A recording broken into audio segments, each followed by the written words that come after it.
पीछे कि माइक गावत तो सदियों जी कोई खाली भैया के हम ए चीज से लाचार हैं सब कोई जान के बाकी हमरा का है रहुआ हमार कहीं तो भैया मंच को पता है एक आदत हो जाता है जैसे मम्मी पापा को बोलने की आदत है वही आदत है हम पूरा मत मुझे पता है पूरा मारना लेकिन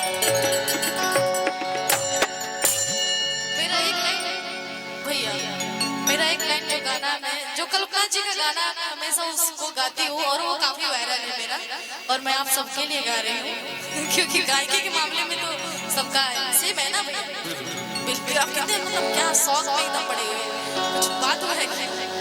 घबराए से लग रहे रुआ का बात हो सकता इतना खुशी का माहौल अच्छा खुशी का देख के ढेर खुश हो ज्यादा खुशी नहीं है बिल्कुल आप परिवार में बेफिक्र होकर गाइए बिल्कुल मेरा परिवार है मैं निश्चित से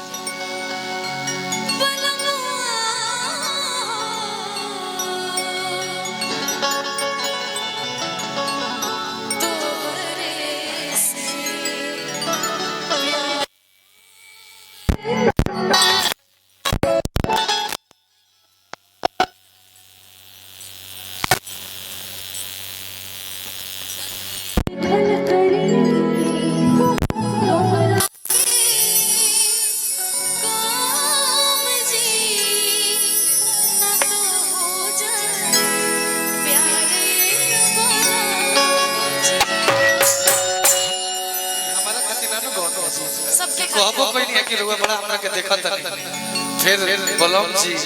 देखत नहीं हमरा के ऐसा गीतियो गावत तो हमरा कौन सोचो के कहा चला के दोले मेरे लिए सबके लिए प्यार है ना जी पता नहीं क्यों थोड़ा माइक में ऐसा लग रहा है कहीं से ट्यूनिंग अलग हो रहा है हेलो हेलो हेलो थोड़ा हो जी भाई हमारा बहुत अच्छा हो जा रहा है श्याम देख भैया थोड़ा मैचिंग करके ठीक है थोड़ा ध्यान दें एक वेश में खाली वीडियो खोल के हल्का से बढ़ा कि जैसन चाहे रहनी वैसन अब वहां पे खड़ा हो जाइए थोड़ा और पीछे कि माइक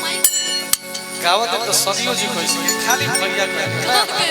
हम ए चीज से लाचार हैं सब कोई जान के बाकी हमरा का है रहुआ हमार कहीं तो भैया मंच को पता है एक आदत हो जाता है जैसे मम्मी पापा को बोलने की आदत है वही आदत है हम पूरा मत मुझे पता है पूरा मारना लेकिन पूरा मानने की बात जौन रहुआ हमरा के मानो तो ना बिल्कुल कि जैसन चाहले रहनी वैसन सावर न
लड़का के भाई भाई चेहरे पे जैसे देख रहे जैसे लग रहा है इनकी शादी हो गया है। आज ये भी खुश है, आप भी खुश है बहुत ज्यादा, बहुत खुश बना करे खाती कहे के पड़ी कह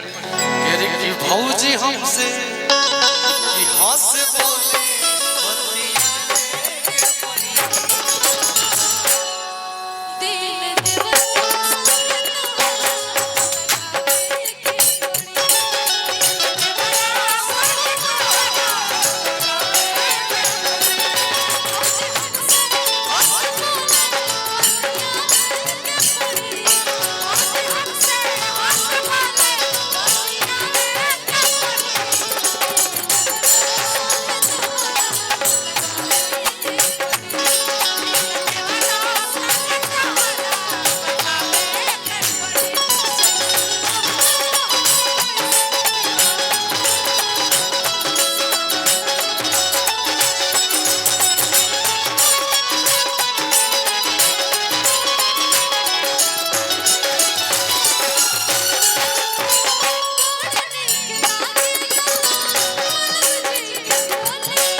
आशीर्वाद ले लीजिए। अच्छा हमारे प्रकाश भाई दुल्हे राजा जी के पिताजी थोड़ा राह साफ कर हिमालय पर्वत से जंप कराइए। हेलो अरे भैया और इनकर के हम आशीर्वाद दी हमारा का और भाई हो जाए कोनाई के बाद फोटो हो तने रास्ता खाली कर दी सब का जाने का हम निष्ठा जी रहेंगे लोग लड़ाई झगड़ा के इंतजार करेगा। नहीं नहीं लड़ाई नहीं तो हमने के ऊपर हम के पिछला 2-3 कार्यक्रम से ठान ले बने लड़ाई झगड़ा ना लड़का के पिताजी बस इतने जाने। अच्छा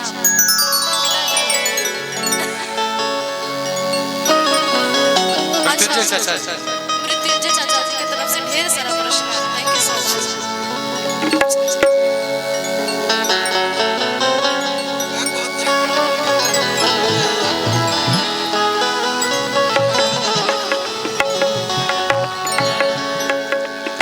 भैया भैया यहाँ के हमरा का गहनी है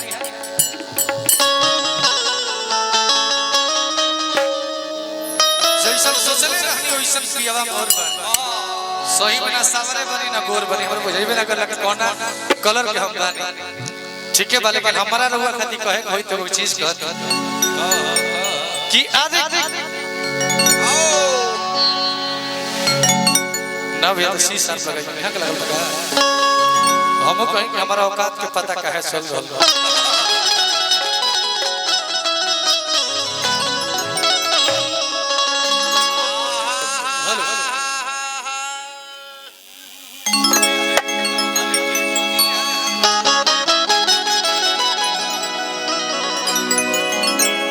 भैया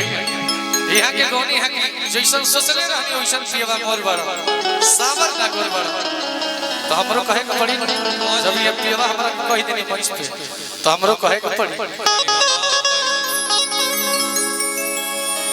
अरे की धनिया हमार तू ही अरे की दिलवा के रानी हो की धनिया हमार तू ही अरे की दिलवा के रानी हो कि हम हाय पिया तोहार कि तू दिल जानी ये खाली गीत गाओ नहीं रिश्ता जो आप रखना चाहेंगे वही रिश्ता रहेगा। इस चीज के लिए आप आजीवन बेफिक्र रहिएगा। जबरदस्ती के रिश्ता बनल है मंच में रिश्ता बनौला से बने थोड़े रिश्ता तो दिल से बने ये काल्पनिक रिश्ता ये काल्पनिक के रियल लाइफ अलग बा तेजे गायत्री बाबा के ठोकर लाग जी अति भैया कैसे अरे की धनिया हमार तू ही भैया की धनिया हमार तू दिलवा के रानी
राजा जी बाहर हमारे तो हद की अवतर कई बदलिया अवतर कई बदलिया राजा की बदलिया राजा जी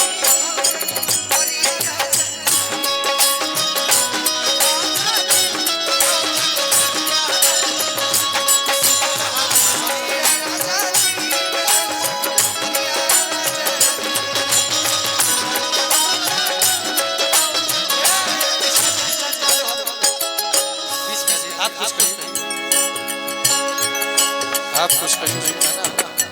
हम कहते रउरा के बहन के शादी में बोलौनी रउआ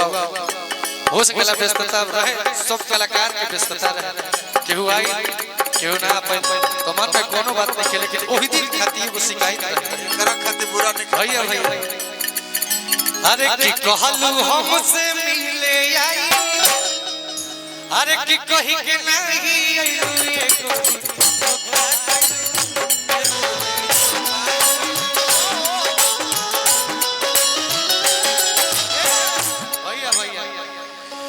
निष्ठा जी देखिए इधर कि कहलू हमसे मिले आई अरे कि कही के नहीं आइलू के निष्ठा